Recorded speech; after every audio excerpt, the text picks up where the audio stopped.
With so many videos hitting YouTube showing gameplay and thoughts on the new installment of the Spintires series, I felt I should add my humble opinions to this new title as well. So as a consumer, when gathering information on whether or not to purchase a game, I do two things. One, I watch gameplay, and two, that gameplay is usually from a content creator or player that I feel I align with, respect, and I value their outlooks and how deep of an understanding they have for a such game. Throughout this past week, I've seen a lot of reviews of expeditions from YouTube channels that have very large followings. When browsing through these reviews, I see similar takes almost across the board except for a few. I'm the type of person that doesn't necessarily buy into the hype, especially when most opinions are the same. A lot of these channels have very few videos on the actual Spintires series, so one would infer they don't actually play Snowrunner, or maybe they play it just a little bit.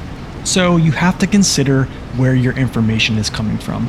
I also don't follow the crowd when it comes to bashing a game or its developer. I just feel that's a poor way of making a point. However, from my experience playing solely Snowrunner, I will tell you my honest thoughts. We won't necessarily go through the small tidbits and mechanics because, well, Focus Home has released multiple videos explaining these things, and so have other YouTubers as well. I'm here to strictly give my thoughts to those who have the game already or are thinking of purchasing it. So let's start out with the things that I like. First, tire deflation is something I don't use a whole lot, but when you do, you can immediately feel the difference when you actually engage this feature. Crawling up rocks or in mud becomes a much more satisfying experience, and this leads me into number 2, which is rock crawling. Unlike Snowrunner, tires actually grip onto rocks, and I absolutely thought this was a great change, and many of us have felt these first two could possibly be merged over to Snowrunner.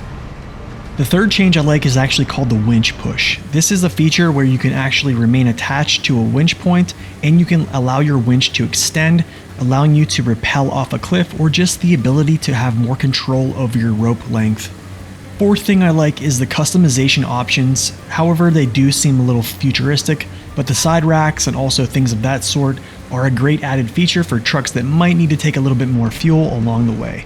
Also, I must mention that the use of the drone and also the binoculars are a very interesting way of discovering maps.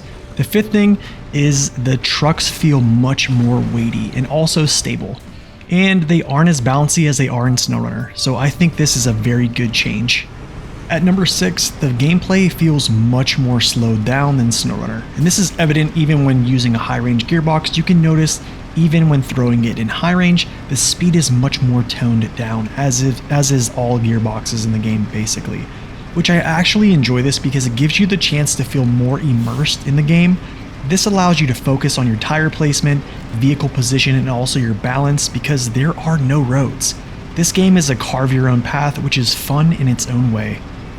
And lastly, at the number 7 spot, for the sake of making rock crawling a better experience, because the game is mostly about rock crawling and climbing up terrain, they've actually made the vehicle collision models even more relaxed for these vehicles in this game than they are in Snowrunner. While I did not list everything I enjoyed, these are just some highlights, so let's look at some things now that I did not like. Coming in at number 1, the only cargo you haul is taken from airdrops or from your garage at the start of an expedition or a free roam. Number 2, aesthetics. The trucks essentially look a little bit more futuristic looking and somewhat cartoonish, but that could just be my perspective. And the third thing is missions feel as if I'm just doing busy work, running around to point A to point B, interacting with the zone in some way, and then it may want me to go to point C to do something similar. This is essentially the name of the game, really, and it is where I felt the game seems rather repetitive. The fourth thing I didn't like about this game is the controls, and they are something I do have to mention, and they are just terrible to work through, especially after 4,200 plus hours of Snowrunner with its current configurations. However, you may discard this if you want, due to the devs patching something in for different configs in the future. The fifth thing I didn't like actually is the game sort of felt like a time sink. And I've put some work into this game and I'm pretty good at Snowrunner, and this game plays very similar to it, so I am pressing relatively well, but I just don't get the feeling that anything I'm doing in-game is making an impact on much other than myself and the cash and the upgrades at hand. Number 6 here, and a lot of people are probably going to disagree with me, but I'm going to stand on this one. It's the pay-to-win DLCs. These have been spanned across Snowrunner platform, and you can see they've just started to make their way into this game at launch. Essentially, there are better versions of the original trucks, having better torque, fuel, and also some have the ability to upgrade with just cash. Knowing this before the game actually dropped, I felt I would stay away from those trucks to actually feel the game and its natural difficulty. And lastly, at number 7 is the lack of and the ongoing issues across platforms to make co-op functional. If you are going to release a game that has a co-op feature, I believe you should have the product as close to polished at release or just push it back. Us as players would understand and respect it more if the developer made an announcement to push back the release to further polish and perhaps have co-op in a better form than previous games. So in conclusion, there have been plenty of videos from large YouTube channels that have given this game amazing reviews. However, they're from the perspective of playing their first Spintires game, and they find it to be quite incredible, and that's totally okay. For me personally, the difference is even if I didn't make videos covering Snowrunner, I probably would still buy its DLCs. For Expeditions, however, I can't say that I would do the same.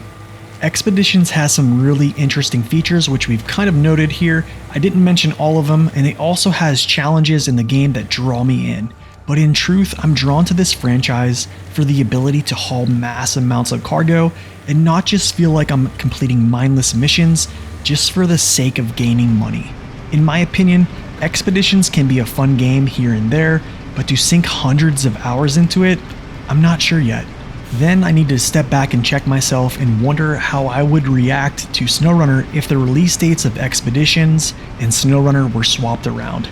I believe the scouting aspect of Snowrunner is tough with normal scouts, yet I still do it for the roleplay. But along with scouting, you have the ability to impact a game by restoring broken, rundown regions through heavy cargo hauling and rescues. Would I miss the good features of Expeditions in that case? Sure I would. Yet I feel there is a much more sense of accomplishment playing Snowrunner. So the big question that everyone wants answered is, should I buy Expeditions? And I'm going to say that if you thoroughly enjoy scouting, exploration, and you genuinely want to support the developer, then yes. But if you're like me, and cargo hauling is what draws you into this series, with the ability to scout maps as well, then I think this is a game you probably could pass on. So in closing, I've been a fanatic Snowrunner player for the last 4 years, and as y'all know, even though I'm not a huge fan of this installment to the series, perhaps there is a better Snowrunner in the works from what these developers have learned with this release. I hope y'all have a wonderful day, God bless, and stay upright.